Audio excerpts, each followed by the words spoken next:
Shalom Bapak Ibu Saudara yang dikasihi Tuhan. Seri pengajaran hari ini Rabu 3 Maret 2021 berjudul Iblis harus dilawan. Tentu kalau dalam peperangan semua maunya menang. Tidak ada pihak yang mau kalah, kan begitu. Begitu juga kita sebagai orang percaya. Hidup kita sebenarnya adalah ibarat peperangan, di mana musuh yang kita hadapi adalah setan atau iblis. Terkait akan hal itu, Petrus berkata dalam suratnya di 1 Petrus 5 ayat yang ke-8, demikian, sadarlah dan berjaga-jagalah. Lawanmu, si iblis, berjalan keliling sama seperti singa yang mengaum-aum dan mencari orang yang dapat ditelannya. Jelas sekali dikatakan lawanmu, si iblis.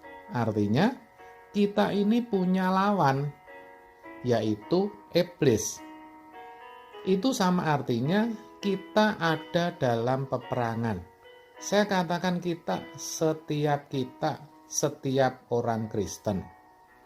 Iblis berjalan keliling seperti singa, mencari orang yang dapat ditelannya. Tentu ini merupakan ancaman bagi setiap kita. Dikatakan kita harus berjaga-jaga, kita harus sadar.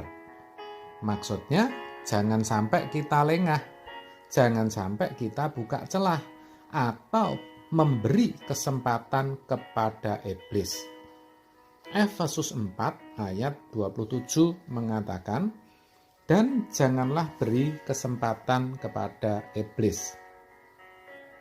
Namun demikian bukan tidak mungkin.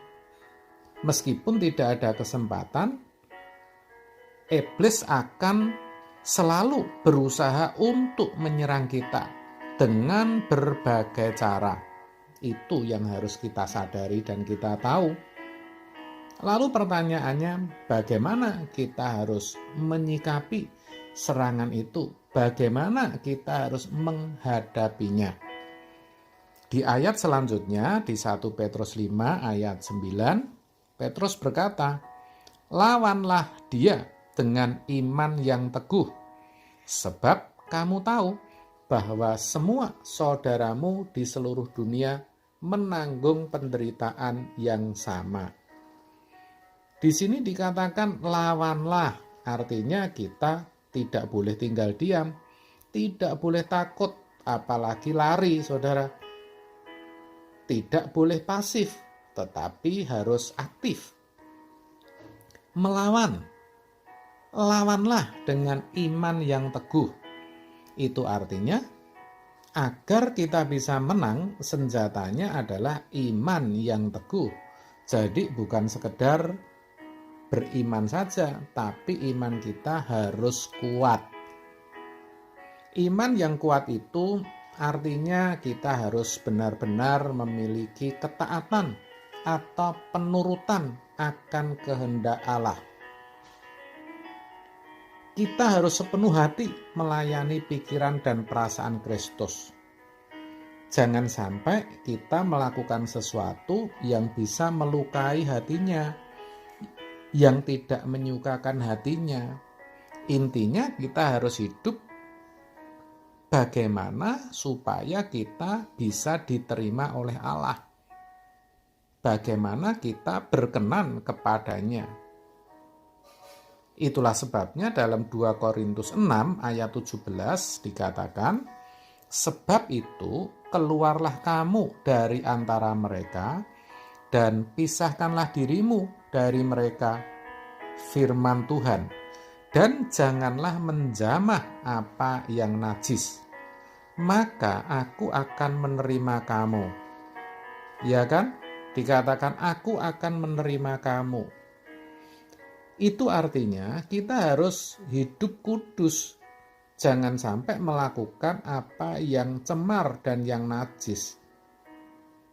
Di sini yang dimaksud dengan najis itu bukan hanya kotor yang menyangkut perbuatan yang kelihatan saja, seperti berzina, memakai obat-obat terlarang, ucapan yang kotor, judi, membunuh, merampok, atau melakukan tindak kejahatan lainnya, tetapi juga pikiran dan perasaan kita yang tidak berkenan kepada Allah. Jadi kenajisan batiniah juga harus dihindari. Ini sangat sulit dan tidak mudah. Maka Tuhan Yesus mengatakan demikian, jika hidup keagamaanmu tidak lebih benar daripada hidup keagamaan ahli-ahli Taurat dan orang-orang Farisi, sesungguhnya kamu tidak akan masuk ke dalam kerajaan surga. Matius 5 ayat 20. Itu sesungguhnya adalah gambaran betapa sucinya kita harus hidup. Hidup kita harus melebihi para tokoh agama. Dan memang itulah jalan satu-satunya cara untuk melawan si iblis, yaitu dengan kesucian hidup. Orang yang hidupnya tidak bersih pasti akan kalah. Artinya mudah sekali jatuh oleh manuver dan tipu daya iblis. Maka tidak heran di bagian Alkitab yang lain juga dituliskan dalam 1 Petrus 1 ayat 16 demikian, sebab ada tertulis, kuduslah kamu sebab aku kudus. Itu sebabnya tidak ada pilihan lain. Kalau kita mau melawan iblis, kita harus hidup kudus dan tidak bercacat cela.